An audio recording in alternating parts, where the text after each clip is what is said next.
Hello everyone, good morning, good evening, good afternoon. जो भी जब मुझे सुन रहा है उसके according, this is Ankita Arora.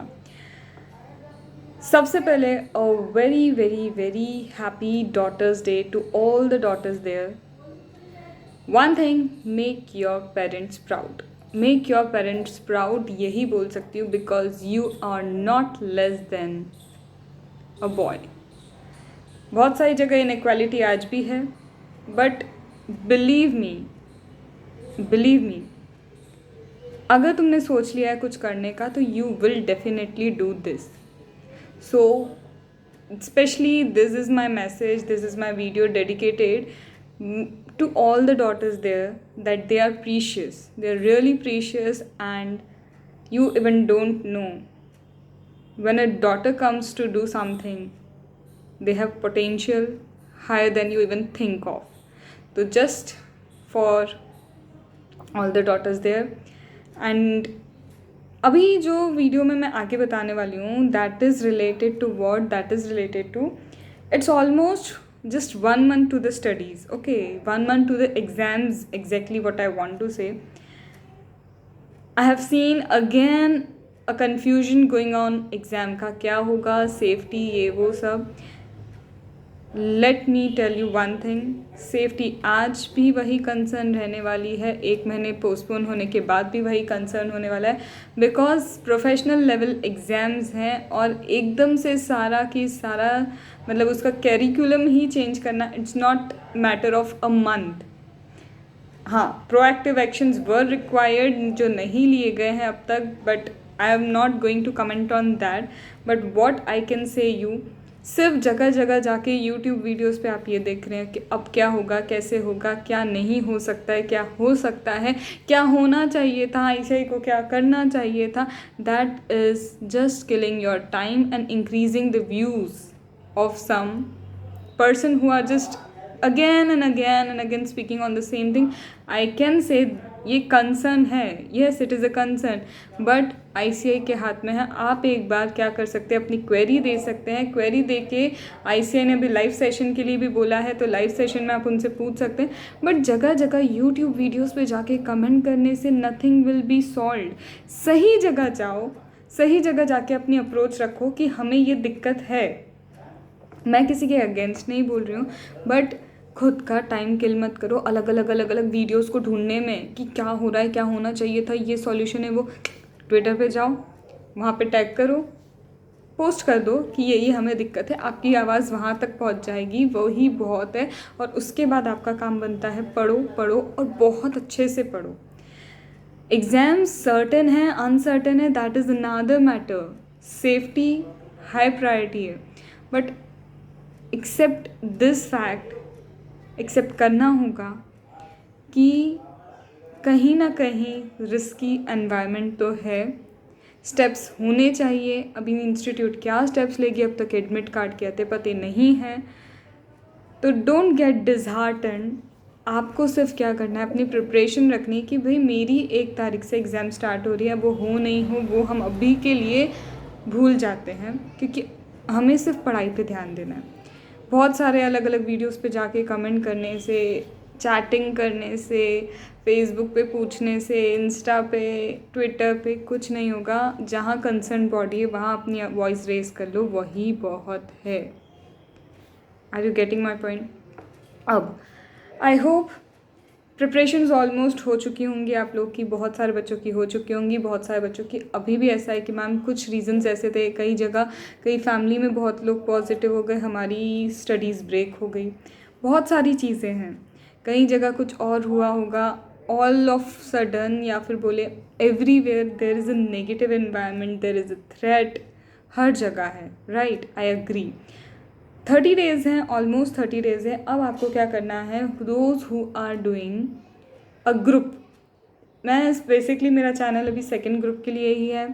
After this attempt आपको लॉ ऑडिट भी मिल जाएगा, मेरे चार्ट्स लॉ ऑडिट के भी मिलेंगे। अभी वो प्रिपेयर नहीं हुए पूरी तरह, तो मैं वो अभी रिलीज़ नहीं करने वाली हूँ, क्योंकि फेज़ वाइज में थोड़ा सा दिक्कत हो जाता है, वो मैं नहीं करने वाली हूँ। बट हाँ, soon after this attempt my channel will be for your first group also, जिसमें आपको मैं ही लॉ भी बताऊंगी, मैं ऑडिट भी बताऊंगी और हमारे चार्ट्स भी आएंगे उसमें। ठीक है, बहुत अच्छा सा एक कॉन्सेप्ट हम लेके आने वाले हैं जॉइन मेंबरशिप का, जिसमें जो बच्चे मेरे चैनल को ज्वाइन करेंगे कुछ उनके लिए मैं एडिशनल बेनिफिट लेके ज़रूर आने वाली हूँ। ठीक है, तो इतना अश्योरिटी मैं दे सकती हूँ, एक्सपेंसिव क्लासेस ज्वाइन करने की ज़रूरत नहीं पड़ेगी। मैं रिकॉर्ड करने के बाद, ओवरऑल वीडियोस रिकॉर्ड करने के बाद सिर्फ पोस्ट करना होंगे मुझे। पहले ही डेट वेट स्केड्यूल नहीं दूंगी मैं, लेकिन पहले ही जब पूरा मेरा प्रिपरेशन हो चुका होगा तब आपको चीज़ें मिलना स्टार्ट हो जाएंगी फॉर फर्स्ट ग्रुप। जो अभी हम मई की बात है, तो अभी के लिए मैं उस टॉपिक को स्टॉप करती हूँ। कब कैसे क्या काम होगा वो मैं आपको बताती जाऊँगी। अभी आपको अपनी एग्ज़ाम्स के लिए क्या करना है, 1 मंथ है, कुछ बच्चों ने बहुत अच्छे से कर लिया, कुछ बच्चों ने बिल्कुल अच्छे से नहीं किया है, कुछ का 50-50 है। तो उनको कुछ पॉइंट्स हैं मेरे जो याद रखने हैं, जिससे आप अभी भी गेम को अपने हाथ में ले सकते हो। प्रूव दैट भले ही 30 दिन है, इन 30 दिन को हम 60 दिन बनाने की हिम्मत रखते हैं। ठीक है, तो सबसे पहले आपको क्या करना होगा, जब भी आप रीडिंग कर रहे हो, रीडिंग ऐसे करना है, इतनी कंसंट्रेशन चाहिए, इतना कंसंट्रेशन चाहिए, इतना कंसंट्रेशन चाहिए कि आपको ये पता हो ये आखिरी रीडिंग है, इसके बाद मैं कभी से रीड नहीं कर सकती या कर सकता। इसलिए आज जब मैं रीड कर रहा हूँ इतने कंसंट्रेशन से कि समझ भली अभी वो कॉन्सेप्ट नहीं आ रहा है मुझे। एक बार जब मैंने सपोज़ करो ये फर्स्ट पेज पढ़ने बैठा, मुझे कुछ समझ नहीं आ रहा है, बट बहुत कंसंट्रेशन से वर्ड्स मैं गैदर कर पा रहा हूँ कि अच्छा ये है इसके अंदर, क्यों है लॉजिक अभी नहीं पता, बट हाँ मुझे ये फर्स्ट रीडिंग से समझ तो आ गया कि अच्छा ऐसा होता है इस सेक्शन में। ठीक है, एक बार रीडिंग बहुत स्ट्रांगली कर ली। अब दूसरा, जब रीडिंग कर रहे होगे आपको हाईलाइट करते जाना है। ठीक है, आपको हाईलाइट करना है। अब आते हैं आपके कीवर्ड्स। जब आप हाईलाइट कर दोगे वो हाईलाइटेड चीज़ें कीवर्ड होंगी। पूरा रंगारंग कार्यक्रम मत करना पूरी तरह से, और एक एक लाइन को आपको अंडरलाइन नहीं करना है, आपको इम्पॉर्टेंट चीज़ें अंडरलाइन करनी है। जैसे ही इम्पॉर्टेंट चीज़ें आपने अंडरलाइन कर ली, आपको कीवर्ड्स तैरते हुए ऊपर समझ में आ जाएंगे, अच्छा ये मेरे कीवर्ड्स थे। अब उन कीवर्ड्स को लो, समझो कि अच्छा ये लिंकेज है। अब कुछ बच्चे हैं जिन्होंने मेरे ऑलरेडी चार्ट्स ले लिए हैं माइंड मैप पे, they are not just chart बोलना मेरे लिए वो गलत हो जाएगा। जीएसटी, डीटी, इसका, कस्टम, इन चारों के मेरे माइंड मैप्स हैं। अगर आपको नहीं पता तो मैं फिर से यहाँ बता रही हूँ। बहुत सारे बच्चे एक्सेस रिक्वेस्ट अभी भी मुझे भेजे जा रहे हैं, तो उनके लिए मैं बता दूँ, उन्हें अगर परचेस करना है तो my mind maps are available, आपको एक्सेस मिल जाएगा, प्रिंट करवा सकते हैं। अब ये जो मैंने इतनी बात बोली कि आपको हाईलाइट करना है, ये करना है, तो आपको फिर उसमें कुछ नहीं करना होगा। सीधे किसी भी फैकल्टी का लेक्चर देखो, चाहे मेरे लेक्चर्स भी अवेलेबल है, मोस्ट ऑफ द 90% टॉपिक के लेक्चर्स मेरे अवेलेबल हैं। लेक्चर चलाया, आपको वो समझ में आ गया, आपके पास लिखे हुए हैं सब कुछ माइंड मैप में, and that are mind maps. इसका मतलब वो सिर्फ छोटे छोटे वर्ड्स को लिंक करके मैंने नहीं लिखा, उसमें सब डिटेल है। और जितने बच्चों ने वो लिया है, the positive feedback are just wow for me. जो लोग मेरे से व्हाट्सएप पे जुड़े हुए हैं, मेरा नंबर मैं एक बार और डिस्क्रिप्शन में डाल दूँगी, वो फीडबैक भी देखते हैं मेरे स्टेटस में, तो दैट आर जस्ट ऑसम। तो आपको क्या करना है, अगर आपने चार्ट्स लिए हैं ठीक है, नहीं लिए कोई बात नहीं, आप क्या करो, एक बार रीडिंग करी, आपने वीडियो सुना किसी का भी, चाहे मेरा सुनो, किसी भी फैकल्टी का वीडियो सुना, चार्ट है तो चार्ट्स में क्या हुआ, सुनने के बाद सिर्फ आपको चार्ट पढ़ना, आपके लिए नोट्स भी रेडी हैं, पढ़ लिया पूरा, समझ लिया पूरा, अच्छे से आ गया। अब क्या करना, आपको सॉल्व करने, क्वेश्चन सॉल्व करने हैं। क्वेश्चन सॉल्व करने का तरीका कैसा होगा, जिन बच्चों ने बिल्कुल नहीं पढ़ा था उन्हें तो ये प्रोसेस फॉलो करनी है कि पहले वीडियो सुनना है, फिर मेरे चार्ट्स देखने हैं, या फिर खुद हाईलाइट करना है, और फिर हाईलाइटेड चीज़ें आपकी कीवर्ड्स होंगी, तो अब वो फिर सॉल्व करेंगे। लेकिन जो बच्चे ऑलरेडी एक बार प्रोविजंस पढ़ चुके हैं, समझ चुके हैं, अब वो डायरेक्ट सॉल्यूशंस करेंगे, डायरेक्ट क्वेश्चन पे जाएंगे। क्वेश्चन नहीं समझ में आ रहा, हमें सॉल्यूशन नहीं समझ में आ रहा, कोई बात नहीं, हम सॉल्यूशन देखेंगे, देखने के बाद समझ में आ जाएगा, फिर प्रोविज़न पढ़ेंगे। इससे क्या होगा, प्रैक्टिकल क्वेश्चंस के बेसिस पे आप अब जब प्रोविज़न पढ़ोगे तो वो प्रोविज़न बहुत ज़्यादा आपको याद रहेगा, बहुत ज़्यादा दिमाग में बैठा रहेगा, और पॉजिटिव ये होगा कि अलग से क्वेश्चन सॉल्व करने की ज़रूरत नहीं पड़ेगी अब आपको। आप क्वेश्चंस के बेसिस पे प्रोविज़न कर रहे हो तो प्रोविजंस भी पढ़ लिया आपने साथ साथ में, और साथ साथ में आपके प्रैक्टिकल क्वेश्चंस भी हो गए। अब जब ये प्रैक्टिकल क्वेश्चंस आप मेरे कर रहे होंगे, अगर मेरे चार्ट है साथ में तो प्रोविज़न वहीं की वहीं चार्ट्स के थ्रू रिवाइज हो जाएगा, और अगर आप नहीं चार्ट लिए तो पहले आप हाईलाइट करने में टाइम लगाएंगे, हाईलाइट करने के बाद आप क्या कर पाएंगे, फिर वो प्रोविजंस पढ़ पाएंगे।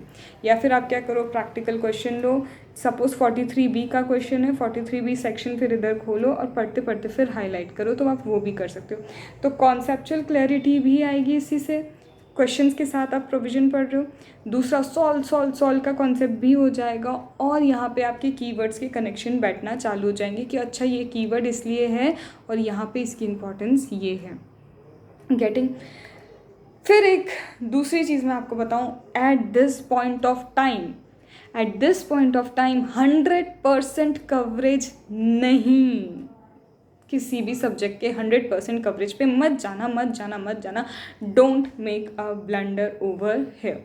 क्यों मना कर रही हूँ? क्योंकि 100% आप कवर करने की जगह ये जो क्वेश्चंस कर रहे हो, ये क्वेश्चंस अब आपने जैसे ही क्वेश्चन सॉल्व कर लिए एक बार, दूसरी स्टेप में आप पास्ट पेपर सॉल्व करोगे। दूसरा सेक्शन, फर्स्ट पेपर सबसे पहले तो आपके पास कोई क्वेश्चन बैंक होगी, एक बार आपने वो क्वेश्चन बैंक सॉल्व कर ली, साथ में प्रोविजंस आपके ऑलरेडी हो चुके हैं। सेकंड क्या है, सेकंड अब आप पास्ट पेपर्स लेके बैठोगे। पास्ट पेपर्स लेके जब बैठोगे तो पता चलेगा अच्छा ICAI इसी सेक्शन से बार बार क्वेश्चन बहुत ज़्यादा पूछता है। कुछ देखो, अपन बोलते हैं ना कि प्रिडिक्शन नहीं बैठा सकते पैटर्न का, तो 100% कभी भी पैटर्न चेंज नहीं होता है। एकदम से ऐसा नहीं होगा कि सारी चीज़ें छोड़ दी ICAI ने और एकदम नए कोई सेक्शन उठा के ले और उनसे पेपर बनाया।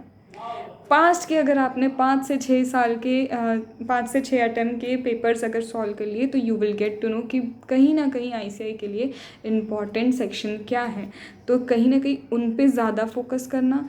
तो आप 50% के लिए वो जो फोकस करना है ना, जिन सेक्शन जो इम्पॉर्टेंट है उस पर फोकस किया तो ऑलरेडी मार्क्स गेनिंग के लिए आप प्रिपेयर्ड हैं। फिर उसके बाद जो छूट गए हैं फिर आप क्या करेंगे, उनको करेंगे। मतलब 2 स्टेप में चलेगा। रिवीजन अगर आप कर रहे हैं या पढ़ रहे हैं, 2 स्टेप होगी। पहले आप क्वेश्चन बैंक्स पढ़ेंगे, आप क्वेश्चन बैंक के थ्रू अपना प्रोविज़न पढ़ोगे। सेकंड, जब ये वाला काम आपका हो जाए फिर आप पास्ट पेपर के थ्रू, RTP के थ्रू, MTP के थ्रू आप प्रोविजंस वापस पढ़ोगे। तो इससे आपको पता चल जाएगा कि बार बार कौन से ऐसे सेक्शन हैं जो ICAI रिपीट कर रही है, क्वेश्चंस पूछ रही है जिनमें से। ठीक है। फिर इसके बाद एक चीज़ और याद रखना, जब भी आप प्रोविज़न पढ़ोगे ना, बहुत ध्यान से सुनना, जब भी आप प्रोविज़न पढ़ोगे, मैंने एक क्वेश्चन किया 43B, उसमें मुझे दिखा, साथ में मुझे कोई और क्वेश्चन दिखा, सेक्शन दिखा, मैंने उसके प्रोविज़न सारे पढ़ लिए। अब क्या करना, एक इंडेक्स तैयार करना, एक स्टिकी नोट्स होने चाहिए आपके पास। स्टिकी नोट्स आई होप आपको पता है ये स्टिकीज़ होते हैं, छोटे छोटे स्टिकी नोट्स। आपको क्या करना है, अपनी बुक या जो भी आपकी कॉपी है या मेरे चार्ट्स हैं उस पर लगाना है, और लगा के क्या करना, सपोज हमारा क्या है सेक्शन 32 जो हमारा डेप्रिसिएशन से, सिर्फ कीवर्ड लिखते जाओ। कीवर्ड कैसे, यूज़, बिजनेस पर्पस होना चाहिए, ownership, registered owner not required, beneficial, okay. सिर्फ कीवर्ड्स की एक इंडेक्स बन जाना चाहिए, जैसे ये है, यहाँ छोटा सा साइड में सिर्फ कीवर्ड्स का एक इंडेक्स बन जाना चाहिए उस सेक्शन से रिलेटेड। अगली बार पूरा प्रोविज़न पढ़ने का टाइम नहीं है क्योंकि ऑलरेडी 1 महीने बचे हैं, सिर्फ वो कीवर्ड्स देख लो, रिकॉल हो जाएगा। अगर इतना ज़्यादा कंसंट्रेशन के साथ, क्वेश्चंस के साथ आप ऐसे सॉल्यूशन देखोगे, सब कुछ हो जाएगा and you will crack for sure, अगर तरीका यही अपनाया तो। एंड अभी भी बोल रही हूँ, it's not for advertisement, repeating this thing, it is not for advertisement because already many students have taken my charts।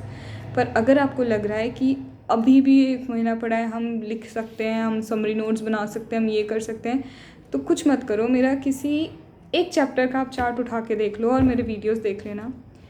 बहुत सारे बच्चों के लिटरली कमेंट है मैम कि हमारा टाइम सेव हुआ है, और एक तो लड़की का ये भी है, उसने जस्ट 15 डेज़ पहले, शी इज़ मैरिड, 15 डेज़ पहले स्टडीज़ चालू की हैं and she literally given me a feedback, ma'am 15 days पहले मेरी पढ़ाई चालू हुई, लेकिन just because of your mind maps and chart I am able to cover up my course quickly.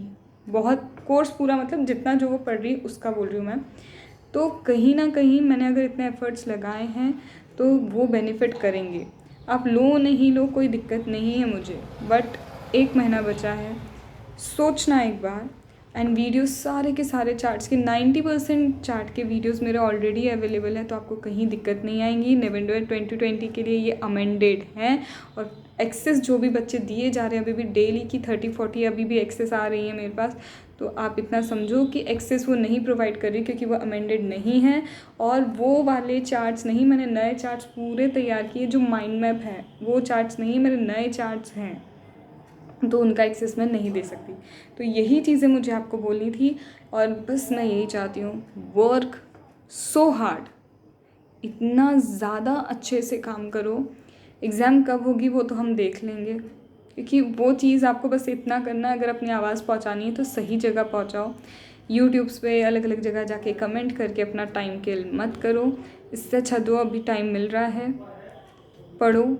1-2 घंटे अगर फ्री हो पा रहे हो या फिर तुम्हें लग रहा है कि यूट्यूब वगैरह में तुम्हें ऐसे में टाइम देना है, उससे अच्छा कुछ और काम कर लो जो प्रोडक्टिव हो। जेन्युइनली वो ज़्यादा हेल्प करेगा। कुछ बच्चों को अच्छी लगी होगी मेरी बात, कुछ बच्चों को नहीं लगी होगी, कोई दिक्कत नहीं है, choice is yours. But please ध्यान रखना, और आप एक बार मेरा नंबर ले लो, 7999709236। ओनली व्हाट्सएप पे ही, मतलब कॉल वॉल नहीं, आप व्हाट्सएप करो। आपको लग रहा है कुछ हेल्प चाहिए आप बता सकते हो। एंड स्ट्रांगली रिकमेंड करूँगी माइंड मैप्स एक बार ज़रूर देखना। एक्सट्रैक्ट चाहिए तो आपको एक्सट्रैक्ट्स भी प्रोवाइड करवा देंगे। बट अगर लग रहा है कि नहीं हो पाया है, जिनका हो गया जो जिस बुक से करे, फिर तो बिल्कुल भले ही परचेस मत करो, कोई दिक्कत नहीं। बट लग रहा है ना कि समरी ढंग से हमारी नहीं बनी, या फिर सारी समरी बनने के बाद भी खुद की समरी पे हमें डाउट है, तो वो माइंड मैप्स जो हैं उसमें क्लैरिफिकेशन, उसमें अमेंडमेंट, उसमें नोटिफिकेशन, उसमें सर्कुलर, उसमें पूरा प्रोविज़न सब कुछ कवर किया है। कस्टम 21 पेजेस में मैंने कवर किया है। डी टी आई गेस 150 पेजेस में पूरा डी कवर किया है मैंने।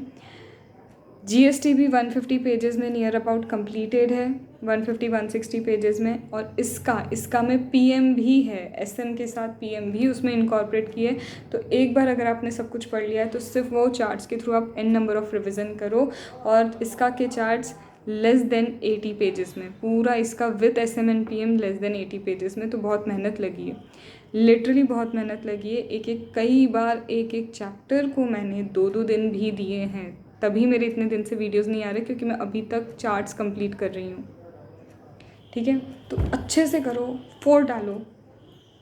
एंड बस नेगेटिव एनवायरनमेंट में खुद को मत झोंकना।